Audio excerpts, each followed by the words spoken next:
ما ينفعش تروح اسكندرية إلا ولازم تجرب جيلاتي عزة، السلسلة المصرية اللي وصلت بعدين إنها تبقى أشهر سلسلة للآيس كريم في مصر والدول العربية. لكن اشمعنى الجيلاتي وإيه المميز في المكان ده ومين هي عزة أصلاً؟ خلونا نحكي الحكاية من الأول. الحكاية بدأت في التسعينات لما عم محمد جمال أبو عزة قرر يقف بعربية جيلاتي في بحري جنب محل قدورة. وطبعاً أي حد بيروح يصيف في اسكندرية في الغالب كده بيبقى ناوي على أكلة سمك، فهو قرر يستغل النقطة دي ويقف يبيع جنب المحل. وبالوقت بدأت عربية الجيلاتي تتزحم أكتر وأكتر ويقف عليها ناس بالطوابير، مع العلم إن وقتها ما كانش بيبيع غير جيلاتي شوكولاتة وحليب ومانجا بس، يعني الاختيارات مش كتير.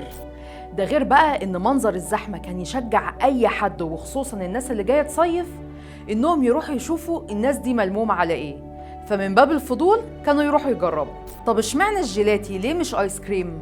الموضوع كله إن أبو عزة ورث السر من والده اللي كان أصلاً شغال مع راجل تركي. المهم إن الراجل التركي ده كان بيضرب الآيس كريم بمضرب خشب فيروح طالع بالقوام المطاطي اللي احنا بنشوفه وتعودنا عليه، فهو قرر ياخد منهم الفكرة ويعدل عليها شوية ويدخل عليها طعم الفواكه الطبيعية. وتعدي الأيام وتبدأ الناس تتزحم لدرجة إنها كانت بتقفل الشارع. ساعتها قرر أبو عزة إنه يفتح محل علشان يبقى في الأمان وفي نفس الوقت علشان يقدر يشتري كمية كبيرة تكفي الناس دي كلها. وفعلا فتح أول محل وسماه جيلاتي عزة، وبالمناسبة هو سمى المحل عزة على اسم بنته البكرية. المهم إنه فتح المحل من هنا وعدد الناس بقى في السما من هنا، وبرضه فضلت نفس مشكلة الزحمة اللي مش عارف يسيطر عليها. ده اللي خلاه يفكر إنه يفتح محل تاني علشان الناس تتقسم عليهم، ومن بعدها فضل يفتح محل في التاني لغاية ما وصل إنه في اسكندرية بس بقى عنده 12 فرع.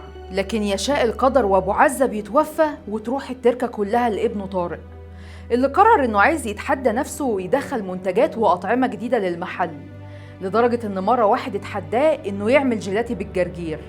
ولأن طارق مقتنع إن أي حاجة في الدنيا ليها طعم وريحة ينفع تتعمل جيلاتي فعمله فعلا. المهم إن طارق مش واخد المهنة دي كبزنس وخلاص، ولا حتى مكمل إنه يبيع نفس منتجات زمان، خصوصاً إن مهنة الجيلاتي دي هو وارثها عن أجداده. عشان كده قرر يسافر برا مصر علشان يعرف كل حاجة عن الآيس كريم في البلاد المختلفة، علشان يبقى ملم بكل حاجة بتحصل ويقدر يقدم اختراعات جديدة. بيقول طارق إنه حريص جداً على فكرة إنه ينزل يمر على كل الفروع في اسكندرية بلا استثناء، علشان يتابع العمال ويتأكد إن هم محافظين على جودة المنتجات، وفي نفس الوقت علشان يتواصل مع العملاء ويسألهم عن رأيهم، وكمان عشان يسمع اقتراحاتهم لو أي حد عنده فكرة جديدة يقدر يقدمها في المحل.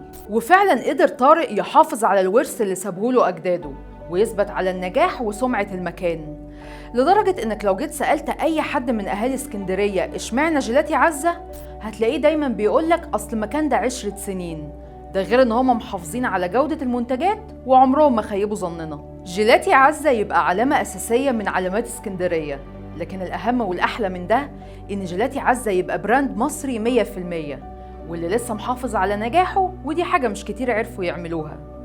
قصة المحل ده بتوضح الفرق بين اللي بيشتغل شغلانة علشان تجيب له فلوس وبين اللي بيعمل حاجة فعلا بيحبها وعايز يوصل لأحسن مرحلة فيها.